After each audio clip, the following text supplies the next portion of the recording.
Magandang umaga lahat ng mga kababayan o tanghali na.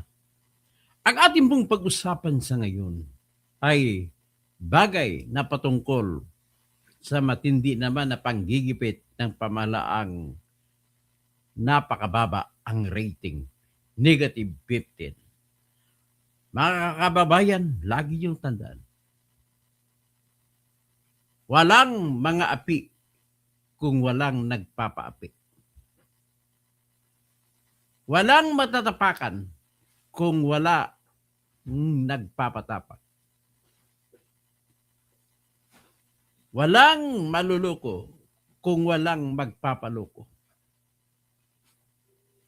Walang mahirap kung walang nagpapahirap. Dahil dito, umpisa natin ang ating programa sa ngayon. Ang una nating ilalabas ay ang aking paboritong musika para kay Sarah. Pakinggan lamang po at ito na po siya.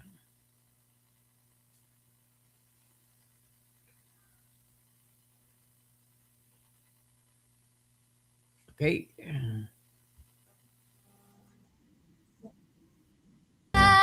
Sara, Sara lang pag-asa. Sara, Sara, siya lang makapakulong. Mga kontraktor ubusin niya. Si BBM Sandro ikulong niya. Si Tamba Zaldi ikulong niya.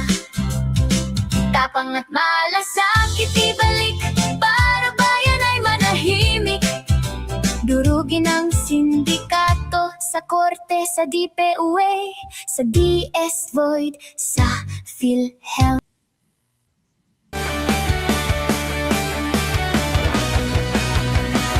Sa Pilipinas, kilala ang tindi.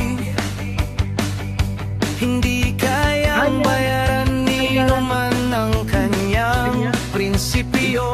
Kapag may inapi, siyang nariyan. Kapag may bayaran, siya ang hadlang. Hindi siya tiklop sa pananakot ng iilan. Hindi siya alila ng sino mang mayaman. Kung ang kapangyarihan nila ay inaabuso, hinahawi niya yan mano-mano. Kapag ang taong bayan ang nasasakal, siya ang unang sumusugot, tumatagal. Hindi perang sukatan ng halaga, kundi kung sino lumalaban para sa masa. Totoo kasing tirador, totoo kasing tirador. Kakapin ang naaapi, kalaban ng sakim na mandarambon. Totoo kasing tirador, totoo kasing tirador. Hindi kayang bilhin ang puso niyang matibay. Salamat sa CIQ, Southeast Asia Institute of Technology, kay Governor Reynaldo Tamayo. Mga magnanakaw sa pondo ng bayan, nanginginig kapag siya ang nandyan. Bawat piso, bawat sentimo, kailangang sagutin sa mata ng tao. Walang ngiti para sa mandarambong walang pwesto, para sa sumisimsim kapag ang hustisya ang pinag-uusapan. Siya ang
ito tayo.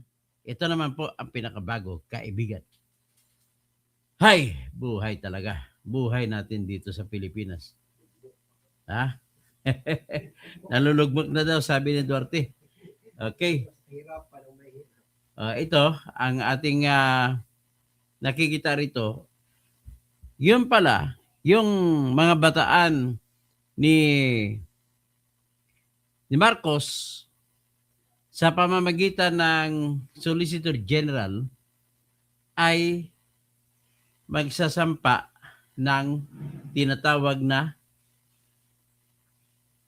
pagkontra sa motion na isasampa nila ni Attorney Torion sa next week.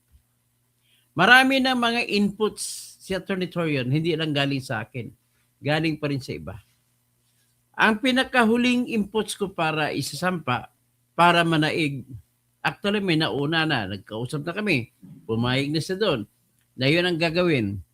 Dati kasi, kung titingnan mo ang desisyon na sinulat ni Justice Samuel Gaerlan para sa majority, hindi pinagbigyan ang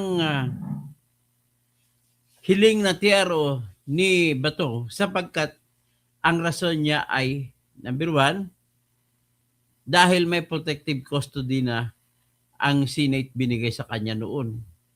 Pangalawa, nag-anunsyo noong May 13 si BBM na wala siyang inutusan na mag-aresto para kay Bato. Binigyan ng bigat ito ng mga husgado o di justice ng Supreme Court. Kahit na walang pinaghawakan kung totoo man o hindi, kahit alam pa nila na ang NBI ay nagtangkang umaristo kay Bato sa loob ng Senado, kahit alam pa nila na yung kamay ni Bato ay medyo nabalik dahil sa pagtatakbo at siya'y aristuhin para lamang siya'y makadating at makadalo sa plenaryo ng Senado. At nang doon na siya sa plenaryo ng Senado, siya ay nagiging hulog ng langit. Siya ay nagiging bida ng mamamayan. At siya po ang nagbigay ng pinaka-importanting boto. Isang importante all or nothing vote para lamang matanggal ang namumuno na mga demonyo sa Senado. Sino yung demonyo? Si Tito Soto na tumanggap ng 5 maleta galing sa mga Marines. At ang palag nila kung bakit sila nagdemonyo, kasi po nalaman ng mga grupo nila ni Alan Peter Cayetano na hindi sila gagawa ng eleksyon ngayong 2028. At iyan ay isang pagkasindikato na plano. At ang diskarte nila, gagawa sila ng tinatawag na Constituent Assembly. Ito po ay isa sa 3 pamamaraan na pwede mong palitan ang ating konstitusyon o baguhin. Paano yon? Babaguhin nila, gagawin nila na wala mo ng eleksyon sa 2028. At para pumayag ang mga congressmen at mga senador, kailangan bigyan din ng biyaya ang mga kasapi nito. At ang gagawin, magdadagdag ng 3 taong pahaba ng termino ng panilbihan ng mga lahat ng congressmen at lahat ng mga senador. So ibig sabihin, kahit graduating ka na, tuloy pa rin ang ligaya at kayo'y maninilbihan nga kahit walang halalan. Ganun po ang plano nila. Siyempre, kasama na rin pati mga gobernador, mayor, vice gobernador, 3 taon na panibagong termino na walang eleksyon. At gagawin nila, iangat nila sa 50 ang edad ng papasa para tumakbo sa pagka-presidente. Para hindi makaabot ng 50, hindi makakatakbo si Sara. Tapos, gagawin din nila, tigta 3 o 2 ang bawat rehiyon na senador. Ngayon, kung 3 at 18 ang mga rehiyon, 3 times 18, that is 54. Biro mo naman. Namumroblema nga tayo sa laki ng gastos ng 24 ng senador, dagdagan mo pa ng 30. Grabe naman kayo.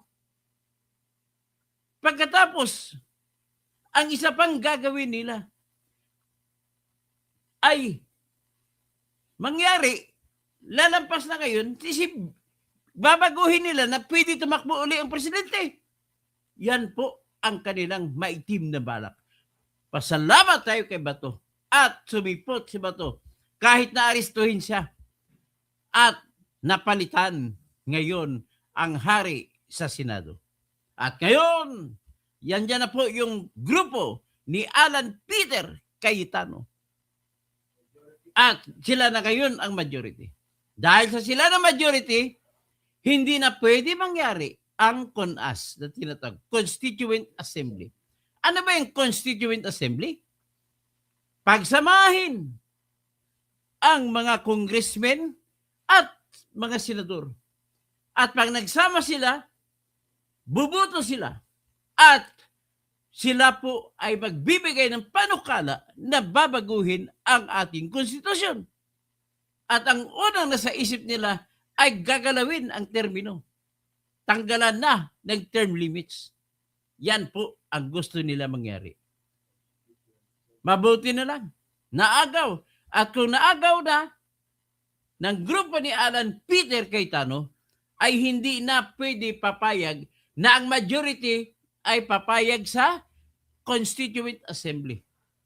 Yan po ang pinakamalaking sakit ng ulo. Number 1 nagsabasakit ng ulo dyan, si Enrique Razon. Kasi nag-meeting ang mga co-platters sa Soler Hotel. Sa Soler na Casino Hotel. Nag-meeting sila doon. Ito yung pinag-usapan nila. Kasama si Tito Soto at si Budjiti. At nagkunwari pa na aksidente lang daw na nakita ni Lacson. Kunwari ka pa, Lacson. Doon naman ka talagang pumunta eh. Sabi mo, kunwari may iba kang meeting at nakita mo daw sila. Grabe ka magkwento talaga. Magtahi-tahi ka ng kwento. Hindi ka naman mananahi. Ngayon, kasama din dyan si Deputy Speaker Dinan Hernandez ng aming distrito sa South Cotabato. Hoy, Dinan! May plano ka pala ng no election? Grabe ka. Kakampanya ako kontra sa iyo dyan. Kung hindi ako tatakbo senador, tatakbo ako ng congressman sa South Cotabato at kakalabanin kita. Pahirapan kita. Kahit manalo ka man, hirap na hirap ka. Sino pa bang iba? Marami pang iba. At nadulas ito si Ping Lacson na ikwento niya kay Lito Banayo. Si Lito Banayo na ngayon nagbunyag. Pagbunyag niya, sabi ko, wala nang eleksyon itong plano. Ako lang nagsabi, sa akin nagsimula yung idea na wala nang eleksyon. At ito na ngayon ay sumisigabong. Ito na ang mga sinasabi nila, pinag-uusapan na nila ang no election. Kaya pasalamat tayo kay Bato. Kung hindi dahil kay Bato, ay matutuloy na ang pagkasira ng ating bayan. Pero ngayon, nasa sadak si Bato sa kangkungan. Nagtatago siya sa kangkung. Buti na lang, hindi makikita. Hey, subukan ninyo. Sabi ninyo, sinama ni Robin at sinabay ni Chubby Chingson. Dinala ni Chubby Chingson sa kanyang yate at hinatid sa Mindanao. Totoo ba yan? Sabi ni Chubby, hindi totoo yan. Oh, yan po ang nangyayari sa ating bayan ngayon. Pahig ba kayo na gano'n ang sistema na lang? So ngayon, ito, dahil gusto na magsampa ni Bato ng motion for reconsideration at sinabi sa akin ni Attorney Israeli Tutorion na gagamitin niya pang number 1 argumento ang aking sinabi sa kanya na argumento na sapagkat nagpalabas na ng utos ang Department of Justice na Acting Secretary Frederick Bida na arrest Bato at all cost. 255,000 na mga pulis ang naghahanap sa kanya. Because of that, hindi na totoo ang sinabi ni Bibim na wala siyang utos na magpa-aresto. At kung magpapa-aresto na, obligado na ngayon ang majority na magbago ng isip. Sasabihin nila, mamimili sila sa dalawa. Serbisyo o negosyo. Kung papayag kayo sa paghimod ng puwit ng mga may kapangyarihan, iyan ay negosyo. Pero kung lalaban kayo, kagaya ng ginawa ng 6 na po, na hindi tumanggap ng pera sa hindi pagperma, hindi pagbuto sa pag-impeach kay Inday Sara, ay matutuwa ako sa inyo. Ladies and gentlemen, totoo po yung pagbigay ng pera para kapalit ng buto laban kay Sara. Yan po ang dahilan yan. Konektado yan sa kodita na walang no election. Ang problema nila, hindi matutuloy ang balak nila kung andyan si Sara. Kaya dapat tanggalin si Sara. At kung bakit mayroong no election, ang kanilang problema ay si Sara din. Dahil alam nila, iniisip nila, hindi sila mananalo laban kay Sara. Yan po ang naging problema ng bayan natin. At dahil dito, may nagsasabi sa kanila, pangungunahan ng Solicitor General ni Darlene Berberabe na sasabihin niya na huwag tanggapin ang motion for reconsideration ni Bato sa Supreme Court. Sapagkat sasabihin nila si Bato ay fugitive from justice na. Ano ang rason? Nakita po nila na hindi na nagpa-aresto despite the announcement ay hindi pa rin nagpa-aresto sa Moco. At isang araw, pinasok mahigit 20 na mga sakyan ng pulis, nilulusob ang bahay ni Bato dun sa Santa Cruz, Davao del Sur. Yung mga kaibigan niya sa Pampanga, kawawa, nilusob ang bahay. Mga iba-iba't kaibigan, kawawa, nilulusob ang bahay. Walang mandamiento di aresto na dala. Wala silang search warrant. Ladies and gentlemen, warrant of arrest is not enough. Kailangan na meron kang search warrant. Ang problema sa kanila, bira ng bira. Kasi alam nila, sila yung hari. Wala silang pakialam kung sino ang magagalit kasi sila ang hari. Okay, kung sa Kapampangan, sabi nila, ito ng ari. Wala tayong magagawa. May magagawa tayo. Huwag kayong matakot. Ipagpatuloy natin ang laban ng ating dibdib. Laban ng ating puso. Sa ngayon, ano ba? May pag-asa pa ba si Bato? Dapat lang. Nakatigan siya ng Supreme Court. Sapagkat nawala na yung tinatawag na protective custody. Nawala na rin yung sinabi ni Marcos na hindi siya nagpapahuli. In fact, buong bansa, hinuhuli siya, hinahabol siya, hinahanap siya, hinahalugog siya. Kaya, pwede na dapat na tanggapin at balik na rin. Ladies and gentlemen, 5 husgado o 5 justices ang nagsasabi na dapat bigyan ng TRO si Bato. Ang siyam na membro ng Supreme Court ayaw magbigay ng TRO kay Bato. Ang katwiran nila ay hindi pa hinog. Bakit? Kailan pa magiging hinog? Ang katwiran nila, ang pinag-usapan sa kaso ay kung may jurisdiction ba ang ICC sa sa kanila ni Di Bato at Digong. Ngayon, sabi nila, kapag pinayagan nila ang TRO, para na rin nilang sinabi na walang jurisdiction. Bakit? Ano pa ba ang dapat na decision? Ladies and gentlemen, I do believe that all justices who said that warrant of arrest issued by International Criminal Court applies in the Philippines, I beg your pardon, and with due respect, I call on you that you must remember that the only justification for arrest in the Philippines are two things. Arrest without warrant, that is also requiring probable cause. Kailangan nakita ng pulis, huli sa akto, hulihin niya. The other kind is with warrant of arrest. But the issuance of warrant of arrest must be made upon the personal determination by our judge based on probable cause.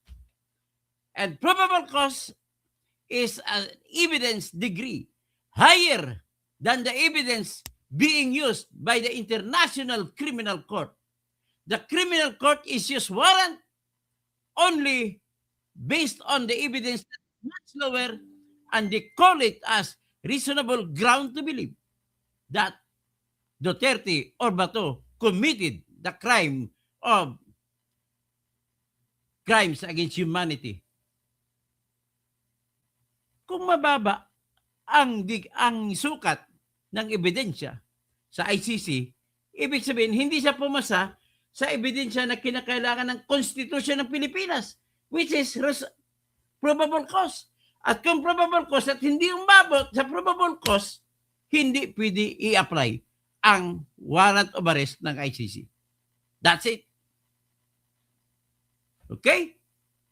Another thing, kung bakit hindi mag-apply ang ICC warrant of arrest, sabihin na natin na may obligasyon ng Pilipinas na pagpapatupad ng batas na tinatawag na crime against humanity sapagkat ito ay napapaloob sa Section 2, Article 2 ng ating Constitution na nagsasabi, the state shall renounce war as an instrument of national policy and adopts the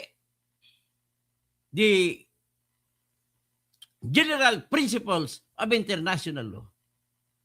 Yan ang sinabi sa ating Section 2, Article 2 ng Constitution. So kung ganon, pagpunta ka sa Republic Act 9851, tinatanggap na natin na kikilalanin natin na ang crime against humanity ay krimen din sa Pilipinas.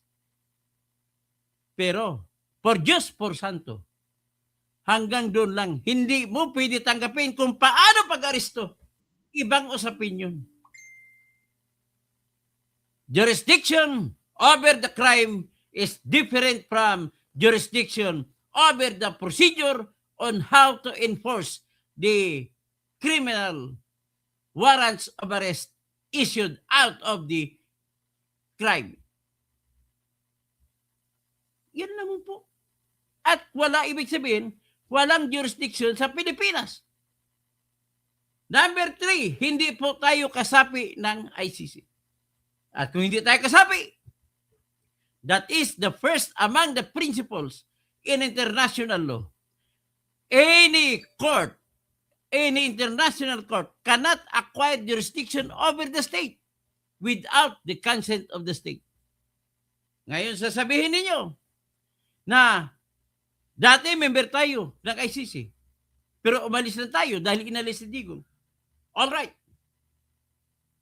We became a member starting November 1, 2011. And we ended our membership. Finally, after the 1-year period of withdrawal, it ended on March 17, 2019. Kung hindi na tayo member dyan, dapat wala na silang pakialam sa atin. Kaya nga lang, February 8, 2018, nagpalabas ng tinatawag na preliminary examination itong International Criminal Court Office of the Prosecutor. Ano bang ginagawa sa preliminary examination? Para ka lang pulis. Para ka lang pulis na naghahanap ka ng ebidensya. May krimen nangyari na rape. Maghanap ka ng ebidensya. Maglilibutin mo buong Manila para makahagilap ka ng testigo. Kung makakita ka ng testigo, hindi pa yan ibig sabihin na pwede mo nang hulihin. Ang gagawin mo ay isasampa mo ngayon sa prosecutor's office.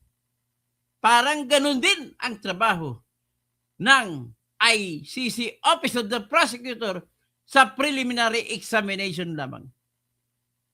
Sunod, wala po kahit isang provision sa Rome Statute na nagsasabi na ang preliminary examination ay nagbibigay ng kapangyarihan na maglilitis at maghusga sa sino mang tao na kasapi doon sa bansa na kasapi sa ICC. So, ibig sabihin, ang argumento pa nila, kasi sinabi ko sa tinanggap ng ICC ang argumento na wala ng kapangyarihan sa paglilitis at paghusga ang ICC kung hindi nakasaping bansa. Pero, sinabi nila may pero. Punta ka sa Article 127. Nagsasabi doon sa pang-apat na kondisyon, if there is any matter under consideration by the court, then the ICC still has that residual power over the Philippines. Sinasabi na gano'n. So ngayon, gamit na yan, ang ginawa nila ay dineklara ng ICC Pretrial Chamber at saka Appeals Chamber na may jurisdiction pa ang ICC sa Pilipinas kahit hindi na member, sapagkat yun ang ginagamit nila, yung preliminary examination, at dinugtong nila dyan na kailangan ang impunity, ang karimarim na mga krimen na ginangyari ay hindi dapat pabayaan na hindi napaparusahan. Yan lamang ang kanilang katwiran. Hindi nakasulat sa batas. Dapat basihan nila ang lahat na nakasulat. Kasi kung nagbase sila sa nakasulat at kung nagbase sila sa prinsipyo ng criminal law, any power cannot be presumed. Hindi mo pwede sabihin na meron, akala ko meron kaming power. Hindi po pwede yan. Kailangan may klaro na batas na nilabas. Walang batas na nagsasabi na pwede mong gamitin ang preliminary examination sa pagkakaroon ng kapangyarihan sa paglitis at paghusga sa isang tao na mamamayan ng isang bansa na hindi nakasapi ng ICC. Ganun lamang po yan. So ngayon, dahil ganun wala ng jurisdiction, ang positioning namin malalagay ngayon sa utak ng mga justice ng Supreme Court natin. Pag-isipan nila ng malalim yan. At kung pwede ba nila gamitin pa rin ang warrant of arrest ng ICC, my firm position is hindi nila pwede matanggap. Sa unang rason, ang standard ng evidence para magbigay o magpalabas ng warrant of arrest sa ICC ay reasonable ground to believe lamang, mas mababa. Pero sa Pilipinas, ang standard ay mataas sa ating constitution na tinatawag na probable cause. At hindi pwede makompromiso yan. See? Ganun lamang po kasimple. With that, dapat magdesisyon ang 5 justices nagdesisyon na walang kapangyarihan ang ICC sa Pilipinas.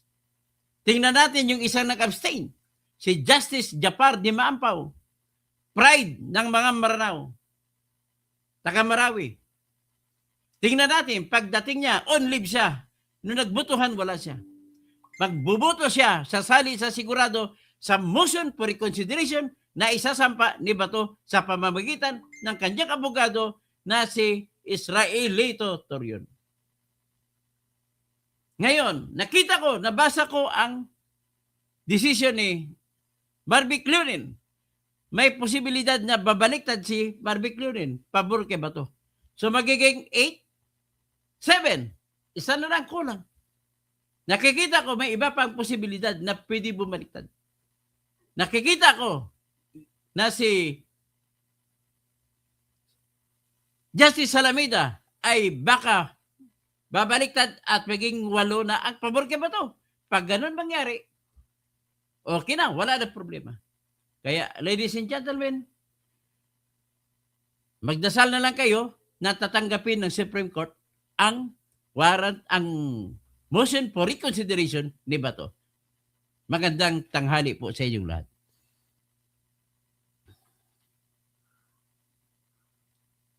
Okay. Sabi naman Gerard Navales, the second, nabayaran din kaya baluktot na rin ang batas. Hindi nga dito nakademanda sila Bato, kundi sa ICC. At noong magdemanda si Sentry, hindi pa nakakaalis sa Pilipinas, ang Pilipinas sa ICC. Iwan ko sa iyo. Galit siya sa akin. Hindi po pwede matanggap yung argumento mo. Okay. Meron akong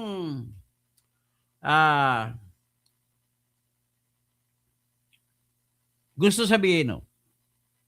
Ang isa pa, kahit sabihin natin may jurisdiction, hindi rin pwede ipatupad ang warrant of arrest kung hindi na-check kung genuine ba, authentic ba, hindi. At sino bang pwede mag-check yan? Tanging korte lang natin. Okay? Luis Calma, are those 9 easy justices hibernating? Malamang naghahanap lang ng timing. Cyrus Tivirus, good PM, Sir Toto. Rady Palma, Atty. Toto, wag mo lituhin ang mga didis. Hindi po ako naglilito. Kung anong tama, yun sinasabi ko. Pasensya ka na. Mali po yung sinasabi mo. Bernard Mendoza, Toto, yung tulpo papida naman. Si mga tulpo, sige, titirahin naman, pabila naman. Feel so sorry for Bato. Okay. Tapos, Temistocles, isa pa itong bugok. Okay. Tapos, Graceline, Michael Angeles, Hoy Bulok, RA 9851. Dati, believe ako sa attorney na ito. Pero naging DDS na. Mas magaling pang DDS. Nananatili kayo, kinusunusportahan nyo magnanakaw ni BBM. Lahat ng mga kakampi, tumatahimik na pag si BBM, kahit na magnanakaw, kinakampihan nyo. Mga ugok talaga kayo. Kaya umalis ako dyan. Maria Alexandra Tugas, Michael Angeles, bulok dahil sa pera. Sinong bulok dahil sa pera? Iklaruhin nyo.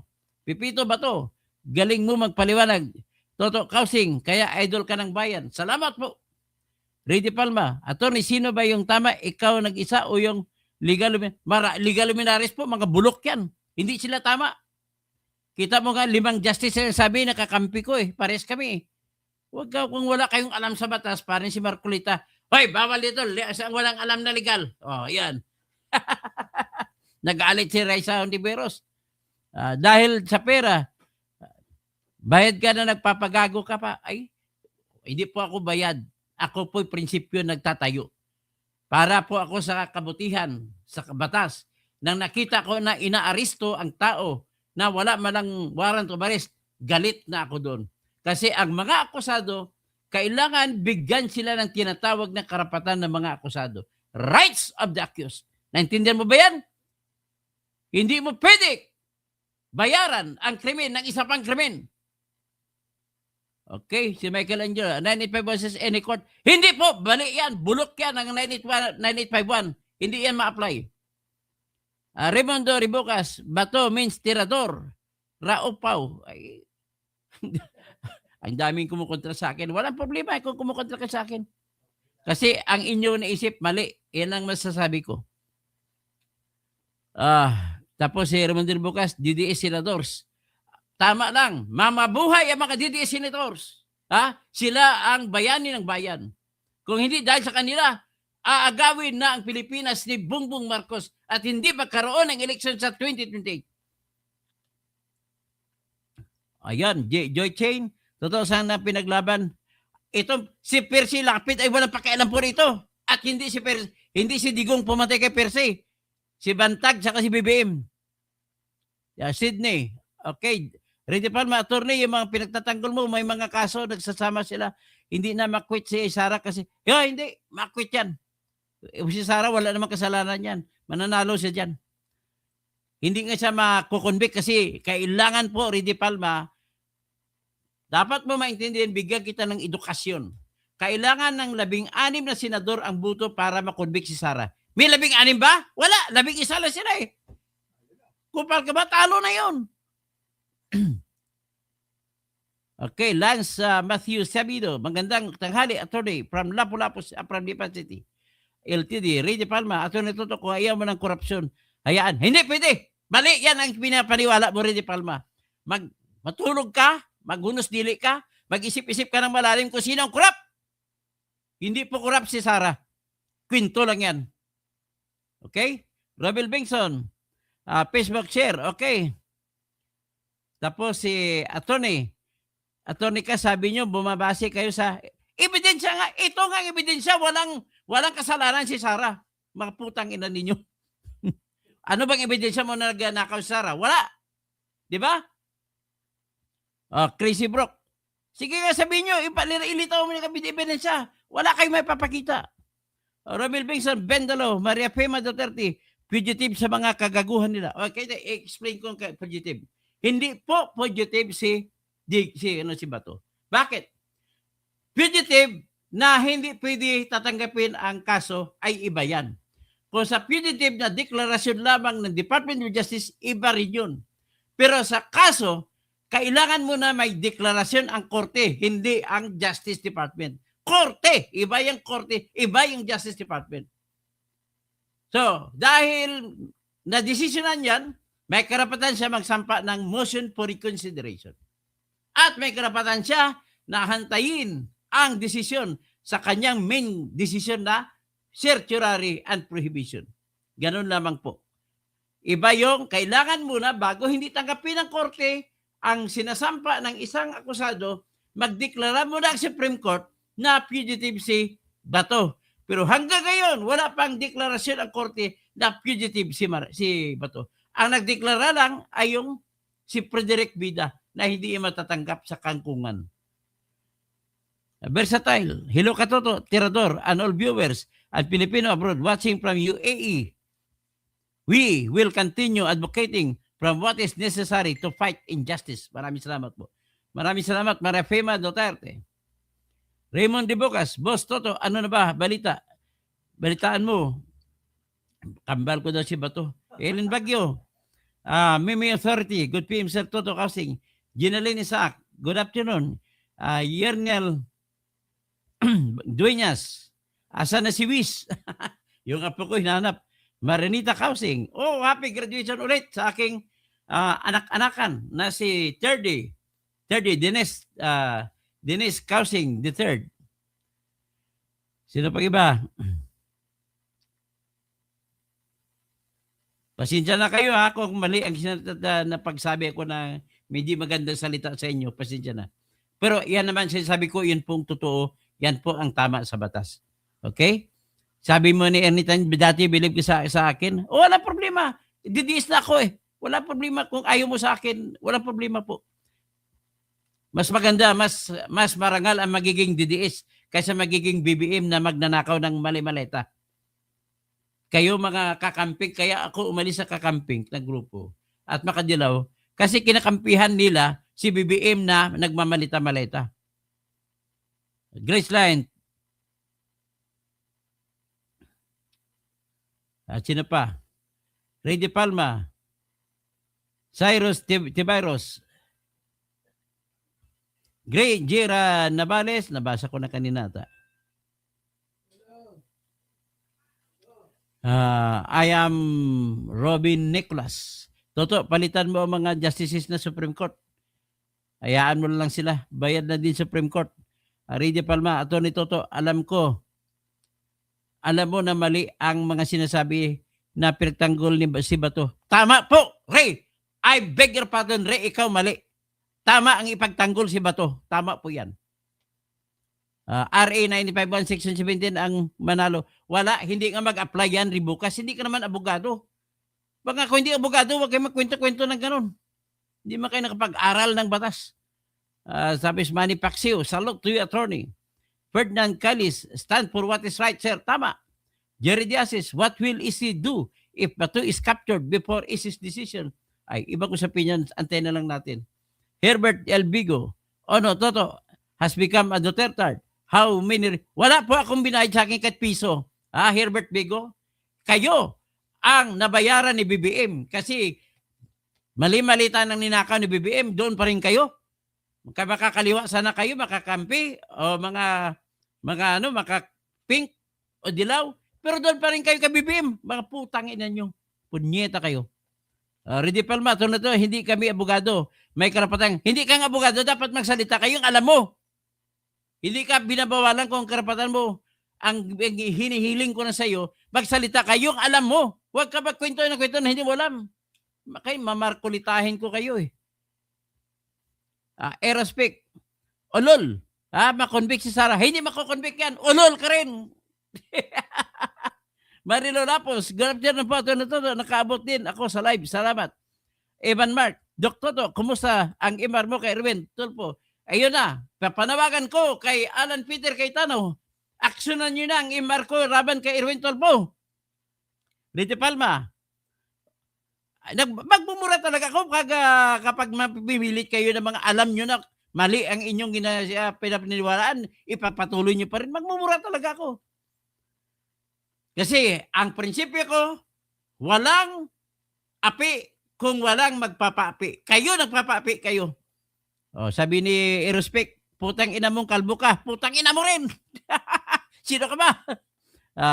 Jerome Baruga, convict na daw wala, hindi pa nga nag-umpisa eh. Matutuloy ba? 16 na butante ang kailangan nila na senador, hindi nila makukuha. 11 lang sila. Talagang pinaglilito nila ang mga tao. Alfredo Santos Jr., Atty. Toto, galing mo magpaliwanag. Salamat. Yung iba dito, mga bugo eh. Bubo. Kung sa Cebuano pa, bugo. Kung sa Ilonggo pa, mga mangu. Mga didi, senador, pili mo, Sara or kulungan. Hindi, wala. Hindi magkulungan. Kagaguhan niya, malapit ng eleksyon. Kaya handa kayo kapag si Sara ng presidente. Sara, wala nang iba. Mas magaling ka kay Senator Marcolita. Ganon ba? Baka magalit si Marcolita sa akin. I am Robin Nicolas. Toto, ang hirap kausap ng mga walang alam sa batas. Aerospec, ang malita mo. Oy, didisit. Ay, wala pa akong malita. Ang may malita lang mga BBM lang. Tandaan mo yung mga BBM. Si Tito Soto, 5 malita. Yan lang. Si Dilema, may mga expanded folders na binibigay doon sa Townhouse number 9 sa Forbes Park. Kasama si Father Flavi. Grabe. Nagbigay pa ng $2 million kay Sentry para ibigay lang kay Chantal Daniels ng ICC. German Aurelia. Bakit hindi dumalo si Sara? Hindi na kailangan dumalo siya. Hindi importante yan. Bakit pa siya dadalo doon? Alam niya na marami mga leon tigre na kaharap niya. Kaway niya, dadalo ka pa. Ikaw, magpapasok ka ba sa hawla? Ang hawla niya, kakainin ka ng leon at tigre? No way. Wilma Sipi, tangina mo kalbo, tangina mo rin. Bakit ka may kalbo? Hindi ka makapag-argumento. Argumento ha? Kalbo, guwapo naman. Okay. Dolores Cruz, laban na Sir Toto. Saan ba yun?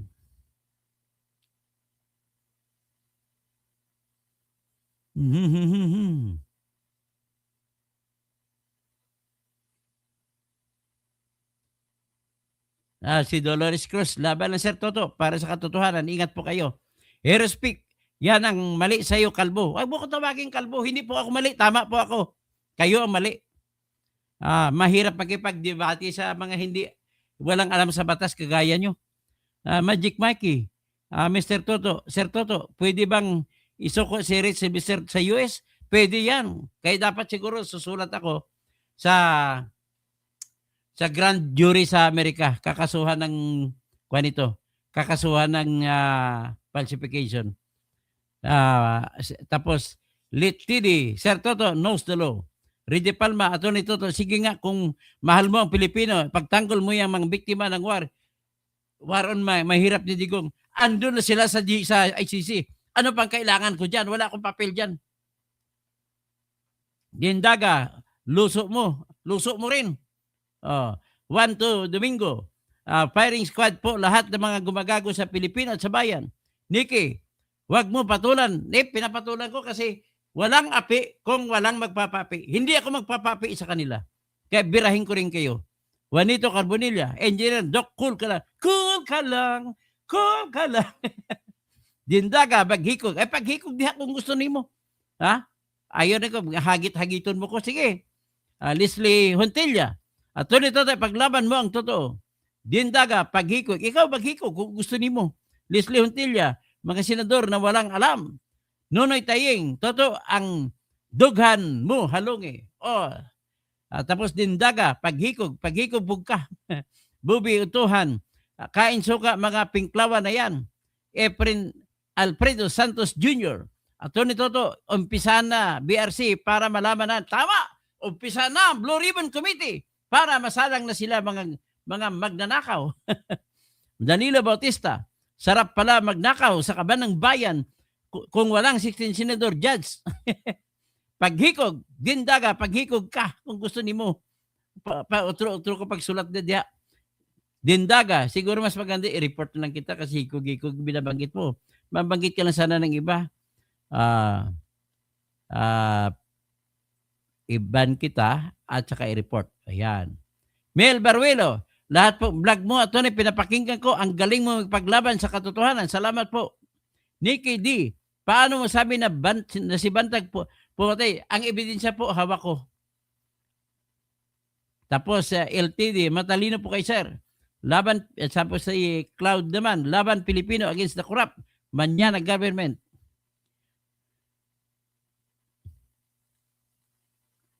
Ano pa? Raymond Ribocas, Eladio Socorro Jr., Tamsak. Okay, hanggang dyan na lang. Maraming salamat po. Pakilike na lang. Pati yung galit sa akin, pakilike para mapagalitan nyo ulit ako kung manood kayo. Maraming salamat po.